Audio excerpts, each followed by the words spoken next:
Asian Para Games 2022, event olahraga difabel terbesar se-Asia Tenggara. Asian Para Games 2022, 30 Juli sampai 6 Agustus, live di iNews. Arus lalu lintas di Jalan Jenderal Sudirman dari arah Bekasi menuju Jakarta maupun sebaliknya mengalami kemacetan hingga belasan kilometer. Pengendara yang melintas di kawasan tersebut terjebak macet lebih dari 1 jam. Kemacetan terjadi karena sebuah truk tangki bermuatan besi tersangkut di jembatan penyeberangan orang JPO Kota Bekasi. Ketinggian truk tangki melebihi tinggi JPO. Sopir truk berupaya menurunkan as roda truk tangki agar lebih pendek dan bisa melewati JPO. Cuman itu aja tadi udah ketemu di situ. Lihat apa tuh tadi, Bang? Itu truk nyangkut tuh. Di JPO ya berarti ya? Iya, dikena nyangkut GPU. Terus gimana nih, Bang? Kerja? Kerja, Telat dong? wah udah pasti dah, potong gaji dah. Tim surveinya ini nggak survei dulu, kita ngukur ketinggian. Jadi harus disurvei dulu, ada berapa JPO Kota Bekasi, ukur ketinggiannya berapa, ketinggian barang berapa. Ini kan mungkin nggak disurvei dulu, jadi pas masuk ke JPO, stop. Untuk mengurai kemacetan, petugas kepolisian dan dishub merekayasa lalu lintas dengan memberlakukan kontraflow dan one way.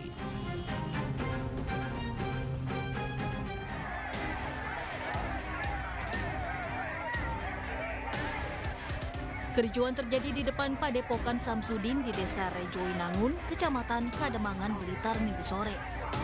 Puluhan warga terlibat saling dorong dengan polisi saat menggeruduk dan berusaha menerobos pintu gerbang Padepokan Samsudin.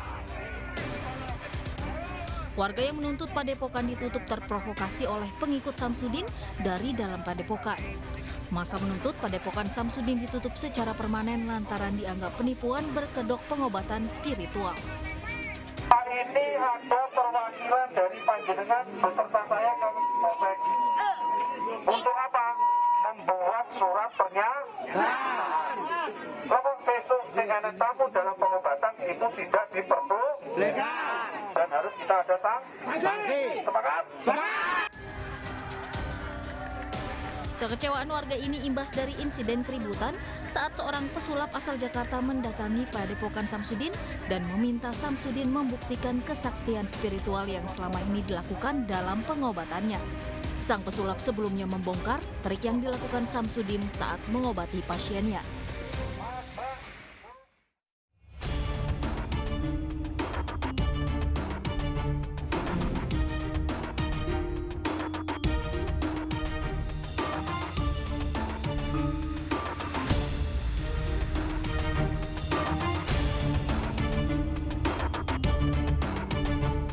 Dendam lama akibat dituduh mencuri, seorang pemuda membunuh kepala desa tempatnya tinggal di Kabupaten Ogan Komering Ilir, Sumatera Selatan. Selain itu, pelaku juga menuding jika sang kepala desa sosok yang angkuh karena enggan bertegur sapa dengannya. Pemirsa, selain kasus pembunuhan dipicu dendam lama tadi, selama 1 jam ke depan, Realita juga akan menghadirkan sejumlah berita kriminal pilihan. Bersama saya, Arlisa Hadi.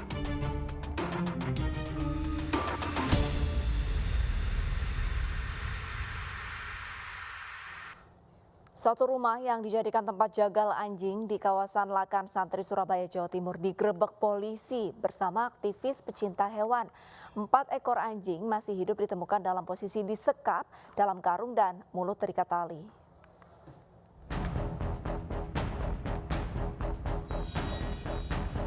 Inilah video amatir saat sebuah rumah yang dijadikan tempat jagal anjing di Kampung Pesapen, Kecamatan Lakar Santri, Surabaya, Jawa Timur, digerebek aktivis hewan bersama anggota Polsek Lakar Santri. 4 ekor anjing ditemukan di lantai 2 rumah dengan kondisi mengenaskan, yakni disekap dalam karung dan mulut terikat.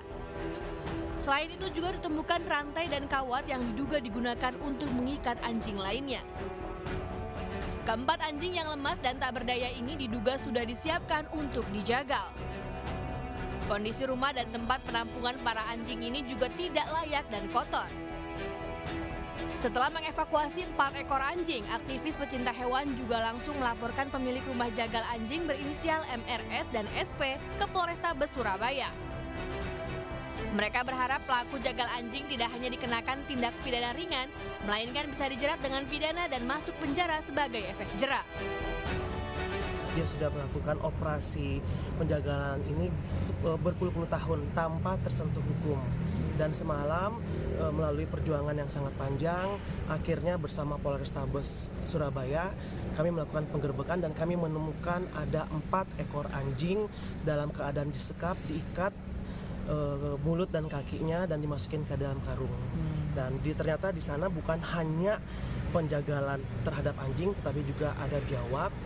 Dan kami terlambat menyelamatkannya karena ada 6 karung yang sudah kosong, artinya ada 6 ekor anjing yang sudah dibantai secara kejam, dipukul dan dibakar hidup-hidup untuk dijadikan olahan makanan. Menurut keterangan daripada pemilik rumah, memang di situ digunakan untuk menjual daging anjing, kemudian ada juga yang lainnya. Setelah kami lakukan interogasi, kami bersama dengan pecinta satwa juga membawa pemilik rumah ke kantor untuk dilakukan interogasi. Kemudian nantinya setelah ada pemeriksaan ini kita kembalikan dulu ke rumah. Setelah itu sambil menunggu laporan polisi, kemudian kami tindak lanjuti kembali untuk melakukan pemeriksaan terhadap yang bersangkutan. Keempat ekor anjing yang diselamatkan dari rumah jagal kini berada di shelter anjing kawasan Ketintang, Surabaya untuk dirawat dengan lebih layak. Aparat Polres Metro Jakarta Timur kembali meringkus pelaku penganiayaan berujung pembunuhan terhadap seorang pria yang berprofesi sebagai wartawan. Sebelumnya polisi lebih dulu menangkap anak pelaku yang merupakan pemicu perseteruan saat bersembunyi di Bekasi, Jawa Barat.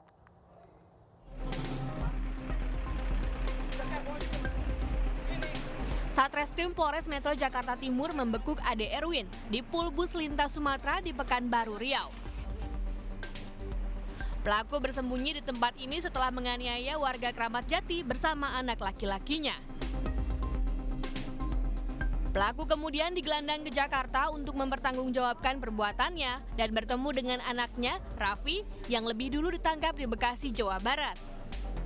Selain bapak dan anak ini, polisi masih mengejar 1 orang lainnya yang berada di lokasi kejadian saat Ade dan Raffi melakukan pembunuhan. Sebagai barang bukti, polisi menyita balok yang tertancap paku yang ditinggalkan pelaku di lokasi kejadian. Kedua pelaku dijerat dengan pasal 338 Junto 170 KUHP tentang pengeroyokan hingga menyebabkan kematian dengan ancaman hukuman maksimal 20 tahun penjara.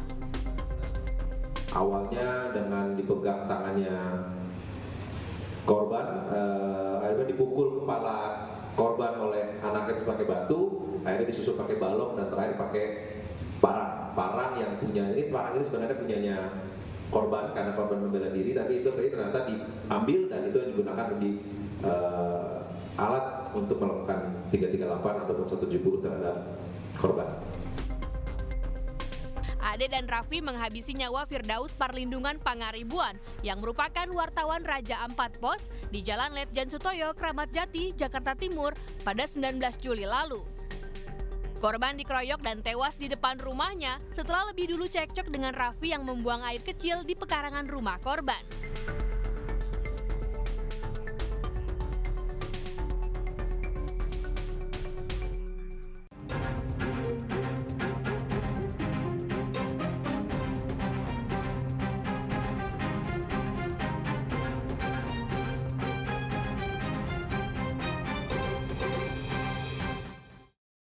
Kepala Desa Kuala 12 di Kabupaten Ogan Komering Ilir, Sumatera Selatan tewas dibunuh seorang warganya saat sedang berwudu untuk sholat maghrib di masjid.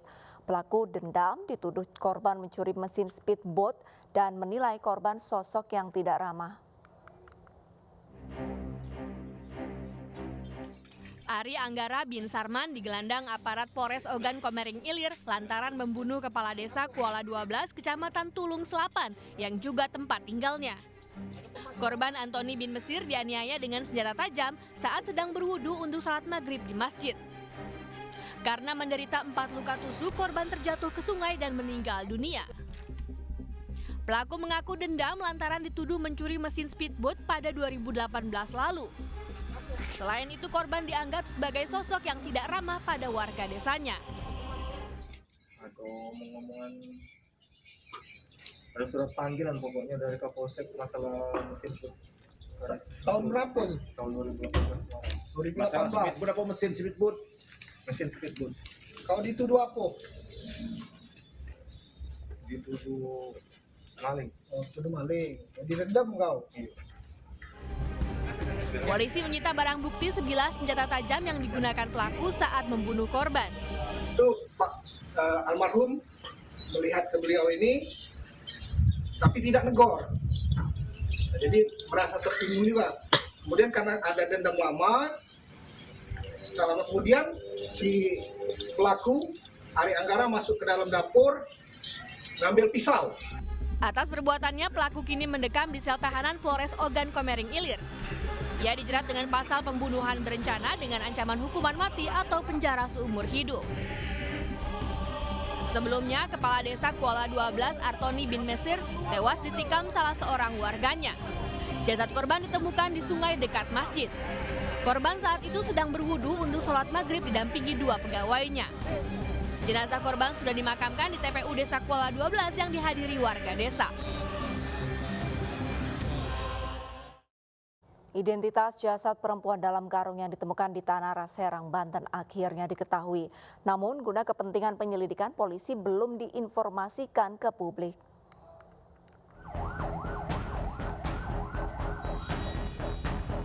Usai ditemukan di pinggir jalan di wilayah Tanara, jasad perempuan tanpa identitas dalam karung dibawa dan diidentifikasi di Rumah Sakit Bayangkara, Serang, Banten. Setelah menyebar informasi terkait ciri-ciri, polisi akhirnya berhasil mengungkap identitas korban setelah menemukan kecocokan data primer dan data sekunder dari seseorang yang melapor kehilangan anggota keluarga. Namun, untuk sementara polisi tidak memberitahu identitas korban ke publik untuk kepentingan penyelidikan yang masih berlangsung. Pada hari Minggu tanggal 31 Juli sekitar sore hari telah datang 2 keluarga untuk bisa melakukan cross-check secara langsung apakah jenazah tersebut adalah anggota keluarga mereka yang mereka cari. Dan salah satu keluarga yang mengidentifikasikan ciri khas dan ciri umum dari korban ternyata mengalami beberapa kecocokan. Sebelumnya, warga desa Jongjing Tanara, Kabupaten Serang, Banten digegerkan dengan ditemukannya jasad wanita dalam karung di tepi jalan. Warga curiga dengan bau tidak sedap dari sebuah karung, dan saat dibongkar ditemukan jasad wanita diperkirakan berusia di bawah 30 tahun yang ditutupi kain. Sesosok janin bayi perempuan ditemukan terdampar di tepi pantai Kenjeran, Surabaya, Jawa Timur. Belum diketahui jasad bayi malang ini dibuang di lokasi atau hanyut terbawa ombak laut. Ditemukan oleh pengunjung batu-batu. Sekian. Seperti inilah kondisi janin bayi yang ditemukan mengenaskan oleh warga sebelum dievakuasi petugas BPBD di tepi pantai Kenjeran, Surabaya, Jawa Timur. Polisi yang mengolah tempat kejadian perkara menduga janin bayi berjenis kelamin perempuan ini berusia sekitar 7 bulan. Namun masih diselidiki kemungkinan korban sengaja dibuang di lokasi atau justru dibuang di tempat lain dan hanyut hingga ke tepi pantai Kenjeran. Mungkin karena harus pasang sehingga dibuang di lokasi mana nanti kita lidik, ini ketemunya di lokasi itu. Jasad janin bayi malang tidak berdosa ini kini berada di kamar jenazah RSUD Dr. Sutomo, Surabaya untuk divisum dan selanjutnya akan dikebumikan secara layak. Penganiayaan yang dipicu dendam juga terjadi di Palembang, Sumatera Selatan Juli lalu. Polisi meringkus 1 dari 4 pelaku penganiayaan seorang aparatur sipil negara. Pengeroyokan dengan senjata tajam ini dipicu dendam pelaku yang sebelumnya pernah terlibat cekcok dengan korban.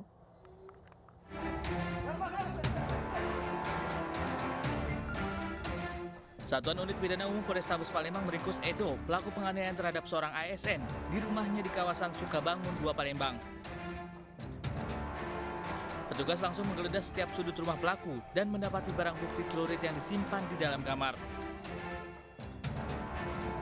Diketahui pelaku bersama 3 rekannya masih buron menganiaya korban saat tengah membeli makanan. Akibatnya korban mengalami luka sabetan senjata tajam di lengan kiri dan nyaris putus. Motif penganiayaan dipicu rasa dendam pelaku yang pernah terlibat cekcok mulut dengan korban. Satu orang yang kita baru amankan, ada 2 orang lagi yang masih kita lakukan pengejaran.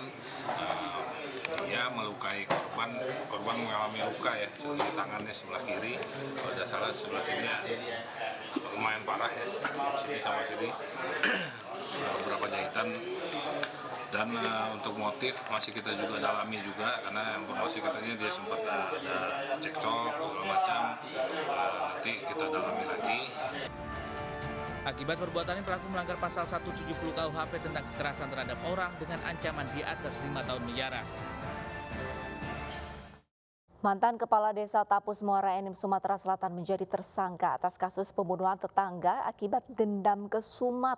Korban dianiaya hingga tewas di depan anak dan istrinya. Pelaku terbukti merencanakan pembunuhan korban dibantu sang adik yang bekerja sebagai satpam. Kakak beradik Safri dan Tambun ditangkap aparat Satreskrim Polres Ogan Ilir, Sumatera Selatan atas kasus pembunuhan seorang pria, Rashid Gandhi, serta penganiayaan terhadap istri korban. Meski sempat buron, polisi berhasil menangkap keduanya di rumahnya di Desa Tapus, Lembak, Muara Enim. Dari keterangan Safri, mantan kepala desa Tapus yang merupakan otak pembunuhan, dirinya menyimpan dendam kesumat kepada korban. Pasalnya antara pelaku dan korban sering terlibat cekcok dan pernah beberapa kali didamaikan pihak ketiga. Pelaku kemudian merencanakan membunuh korban saat dirinya bersama adiknya Tambun berpapasan di jalan desa dengan korban. Pelaku kemudian putar arah dan membuntuti korban sampai wilayah Tol Palindra, Desa Sungai Rambutan. Korban kemudian dianiaya dengan senjata tajam di depan anak dan istrinya hingga tewas. Kedua pelaku juga sempat melukai istri korban yang berupaya menolong suaminya, sementara kedua anak korban selamat. Melakukan tindakan pembunuhan tersebut, korban dan pelaku sudah ada masalah, sudah didamaikan sebanyak 3 kali. Dari situ timbullah dendam pribadi maupun dari korban dan tersangka. Kita ini dendamnya dendam pribadi karena si pelaku ini sering kalau bahasa ini ya sering mengejek. Kedua tersangka diancam pasal 340 KUHP tentang pembunuhan berencana dengan ancaman hukuman 20 tahun penjara atau hukuman mati. Pemirsa, masalah yang tidak diselesaikan dengan baik hanya akan menyisakan dendam. Jangan sampai dendam membutakan hati dan menutup pintu maaf yang hanya akan berujung dengan penyesalan. Usai jeda, Realita akan hadir dengan informasi kawanan begal terus meresahkan usai merampas motor dan melukai pemiliknya sesaat lagi. Tetaplah bersama kami.